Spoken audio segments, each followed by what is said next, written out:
মিলে গেল আলিপুর আবহাওয়া দপ্তরের পূর্বাভাস। ঠিক যেমনটা বলা হয়েছিল তেমন ভাবেই রাত পেরোতেই বদলে গেল রাজ্যের আবহাওয়ার ছবি। আকাশে জমল মেঘ আর তারপরেই শুরু হলো বৃষ্টি। সোমবার গভীর রাত থেকে মঙ্গলবার ভোর রাত এই সময়ের মধ্যেই রাজ্যের একাধিক জেলায় নামলো ঝিরঝিরে থেকে মাঝারি বৃষ্টি। কোথাও টুপটাপ, কোথাও আবার একটানা ঝমঝম। শহর কলকাতা সহ দক্ষিণবঙ্গের বিস্তীর্ণ অংশে ভোরবেলা ঘুম ভাঙল মেঘলা আকাশ আর ভেজা মাটির গন্ধে। গত কয়েকদিন ধরে যে ভ্যাপসা গরম আর অস্বস্তিকর আবহাওয়া ছিল তার থেকে মিলল খানিকটা স্বস্তি। সকালবেলায় অনেকেই বলছেন, আহা, আজকে যেন হালকা লাগছে। রাস্তায় বেরিয়ে দেখা গেল কোথাও ছাতা হাতে মানুষ, কোথাও আবার বৃষ্টির ফাঁকে চায়ের দোকানে আড্ডা। হাওয়া অফিস আগেই জানিয়েছিল এই পরিবর্তনের পেছনে রয়েছে একটি সক্রিয় আবহাওয়াগত ব্যবস্থা। সেই পূর্বাভাস মিলেই রাত বাড়ার সঙ্গে সঙ্গে দক্ষিণবঙ্গের আকাশে মেঘের ঘনঘটা বাড়তে থাকে। মাঝরাতের পর থেকেই শুরু হয় বৃষ্টিপাত। বিশেষ করে দুই মেদিনীপুরে বিক্ষিপ্তভাবে বৃষ্টির সম্ভাবনার কথা জানানো হয়েছিল। পূর্ব মেদিনীপুর এবং পশ্চিম মেদিনীপুর জেলায় আগামী কয়েক ঘন্টার মধ্যেও দফায় দফায় বৃষ্টি হতে পারে বলে সতর্ক করেছে আবহাওয়া দপ্তর। সঙ্গে ঘন্টায় 30 থেকে 40 কিলোমিটার বেগে ঝোড়ো হাওয়া বইতে পারে বলেও জানানো হয়েছে। ঝোড়ো হাওয়ার সম্ভাবনার কথা মাথায় রেখে প্রশাসনের তরফে সাধারণ মানুষকে সতর্ক থাকার পরামর্শ দেওয়া হয়েছে। বিশেষ করে খোলা জায়গায় কাজ করা মানুষ, নির্মাণ কর্মী, চাষিরা সকলকেই সাবধানে থাকতে বলা হয়েছে। কারণ ঝোড়ো হাওয়ার সঙ্গে বজ্রবিদ্যুৎ হলে বিপদের আশঙ্কা উড়িয়ে দেওয়া যায় না। মঙ্গলবার শহর কলকাতা ও সংলগ্ন এলাকায় আকাশ মূলত আংশিক মেঘলা থাকতে পারে। দিনের বিভিন্ন সময় হালকা থেকে মাঝারি বৃষ্টি হতে পারে। কোথাও কোথাও বজ্রবিদ্যুৎ সহ বৃষ্টির সম্ভাবনাও রয়েছে। তাই যারা সকালে অফিস বা স্কুলের উদ্দেশ্যে বেরোচ্ছেন তাদের সঙ্গে ছাতা বা রেইনকোট রাখা ভালো। আজ শহরের সর্বোচ্চ তাপমাত্রা থাকতে পারে প্রায় 31.2 ডিগ্রি সেলসিয়াস, যা স্বাভাবিকের তুলনায় সামান্য বেশি। তবে মেঘলা আকাশ ও বৃষ্টির কারণে গরমের তীব্রতা ততটা অনুভূত হবে না বলেই মনে করছেন আবহাওয়াবিদরা। একই সঙ্গে সর্বনিম্ন তাপমাত্রা থাকতে পারে প্রায় 19.2 ডিগ্রি সেলসিয়াস, যা স্বাভাবিকের চেয়ে খানিকটা কম। অর্থাৎ সকাল ও রাতের দিকে হালকা ঠান্ডার আমেজ টের পাওয়া যেতে পারে।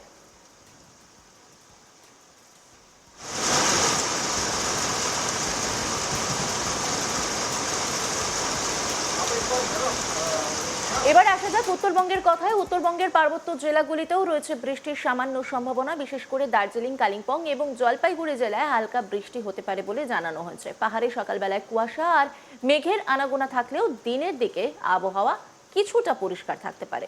তবে পাহাড়ি এলাকায় আবহাওয়ার পরিবর্তন খুব দ্রুত হয়, তাই পর্যটকদের বিশেষভাবে সতর্ক থাকার পরামর্শ দেওয়া হয়েছে।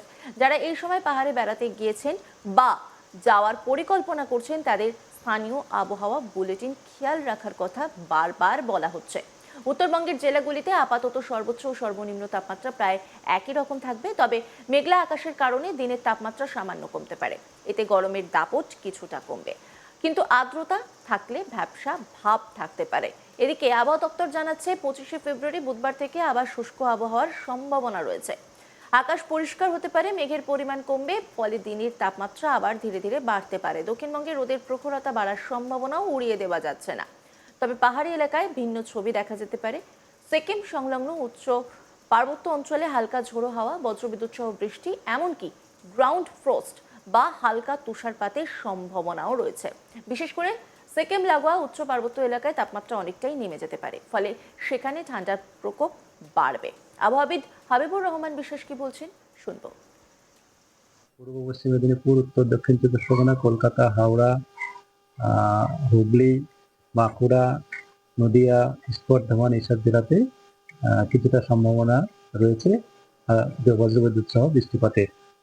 আর বজ্রবিদ্যুৎ যেটা সতর্কতা দেওয়া রয়েছে সেটা হচ্ছে পূর্ব পশ্চিম মেদিনীপুর, উত্তর দক্ষিণ চব্বিশ পরগনা, কলকাতা, হাওড়া আগামীকাল এই দুদিনই আমাদের এই বৃষ্টিপাতের সম্ভাবনা বলা হয়েছে। আবার 25 তারিখ থেকে মূলত শুষ্ক আবহাওয়াই থাকবে। তাপমাত্রা, রাতের তাপমাত্রা বা দিনের তাপমাত্রা খুব বেশি তারতম্য হওয়ার সম্ভাবনা নেই। তবে আগামীকাল দিনের তাপমাত্রা বা রাতে কিছুটা কম থাকার সম্ভাবনা রয়েছে। মূলত যেসব জেলাতে বললাম আমাদের বৃষ্টিপাতের সম্ভাবনা রয়েছে সেখানে, তাছাড়া খুব বেশি তারতম্য হওয়ার সম্ভাবনা নেই। কলকাতা তার পার্শ্ববর্তী অঞ্চলে যেটা আছে, কলকাতা পার্শ্ববর্তী অঞ্চলে আগামীকাল আমাদের মূলত আংশিক মেঘলা আকাশ, তার সঙ্গে বজ্রবিদ্যুৎ সহ বৃষ্টিপাতের এক পর্যবস্থার সম্ভাবনা রয়েছে। সর্বনিম্ন তাপমাত্রা কাল সকালে আমাদের 22-এর কাছাকাছি থাকার সম্ভাবনা, আর সর্বোচ্চ তাপমাত্রা কালকে 30-এর কাছাকাছি থাকার সম্ভাবনা রয়েছে। এই হচ্ছে এখনকার আমাদের পূর্বাভাস। আর এই বৃষ্টিপাতের সম্ভাবনা যেটা গড়ে উঠছে, তাতে আমাদের বঙ্গোপসাগর থেকে কিছুটা জলীয় বাষ্প ঢুকছে, আর একটা নিম্নচাপ রেখা বায়ুর নিম্ন স্তরে রয়েছে আমাদের পশ্চিমবঙ্গ থেকে উড়িষ্যা পর্যন্ত। আজকে উড়িষ্যাতে অলরেডি আমাদের কিছু এলাকাতে হচ্ছে, আর আমাদের রাত্রের দিকে যেমন আমাদের উড়িষ্যা সংলগ্ন জেলা, যেমন আমাদের ঝাড়গ্রাম, পূর্ব পশ্চিম মেদিনীপুরে কিছুটা সম্ভাবনা রয়েছে। তবে আগামীকাল আমাদের বেশি সম্ভাবনা রয়েছে, যেমন আমি বললাম যেসব জেলাতে, ওইসব জেলাতে বৃষ্টিপাতের বেশি সম্ভাবনা রয়েছে। এই হচ্ছে এখনকার আমাদের পূর্বাভাস। হ্যাঁ, উত্তরবঙ্গের ক্ষেত্রেও কিছুটা বৃষ্টিপাতের সম্ভাবনা রয়েছে দু একটা জেলাতে, যেমন দার্জিলিং, জলপাইগুড়ি এবং কালিম্পং। বাকি মূলত শুষ্ক আবহাওয়ায় থাকবে। এই পরিবর্তনশীল আবহাওয়ার প্রভাব পড়তে পারে কৃষিক্ষেত্র। দক্ষিণবঙ্গে যেখানে বোরো ধানের চাষ চলছে, সেখানে হালকা বৃষ্টি উপকারী হতে পারে, তবে ঝোড়ো হাওয়া বা বজ্রবিদ্যুৎ হলে ক্ষতির আশঙ্কা থাকে। কৃষকদের জমিতে জল নিকাশি ব্যবস্থা ঠিক আছে কিনা তা দেখে নেওয়ার পরামর্শ দেওয়া হচ্ছে। শহরাঞ্চলে বৃষ্টির কারণে কিছু জায়গায় জল জমার সম্ভাবনা থাকে, যদিও এই বৃষ্টি ভারী নয়, তবুও নিকাশি ব্যবস্থা দুর্বল হলে সমস্যা তৈরি হতে পারে। তাই পুরসভাগুলিকে সতর্ক থাকতে বলা হচ্ছে। স্বাস্থ্য বিশেষজ্ঞরা বলছেন, এই সময় আবহাওয়ার দ্রুত পরিবর্তনের কারণে সর্দি, কাশি, জ্বর বা ভাইরাল সংক্রমণের প্রবণতা বাড়তে পারে। বিশেষ করে শিশু ও প্রবীণদের ক্ষেত্রে বাড়তি সতর্কতা প্রয়োজন। সকালে হালকা ঠান্ডা আর দিনের বেলা তুলনামূলক গরম, এই তাপমাত্রার ওঠানামা শরীরের উপর প্রভাব ফেলতে পারে।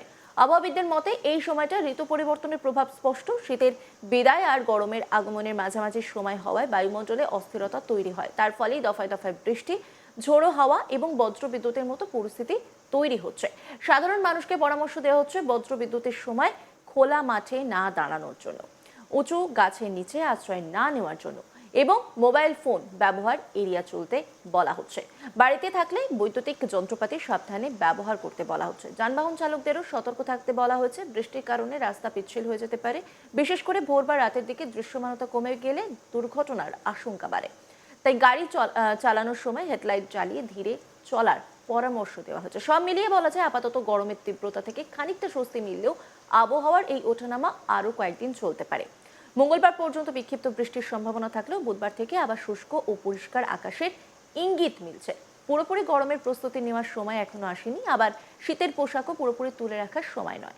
সকালে হালকা ঠান্ডা, দুপুরে আরামদায়ক আবহাওয়া এবং সন্ধ্যের সময় সামান্য শীতলতা, এই মিশ্র আবহাওয়ার জন্য নিজেকে প্রস্তুত রাখাই বুদ্ধিমানের কাজ। আবহাওয়াবিদ কি বলছেন শুনবো।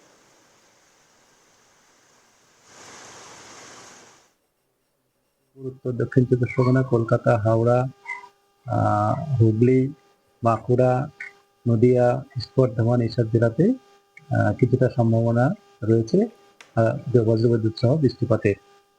আর বজ্রবিদ্যুৎ যেটা সতর্কতা দেওয়া রয়েছে, সেটা হচ্ছে পূর্ব পশ্চিম মেদিনীপুর, উত্তর দক্ষিণ 24 কলকাতা, হাওড়া আগামীকাল।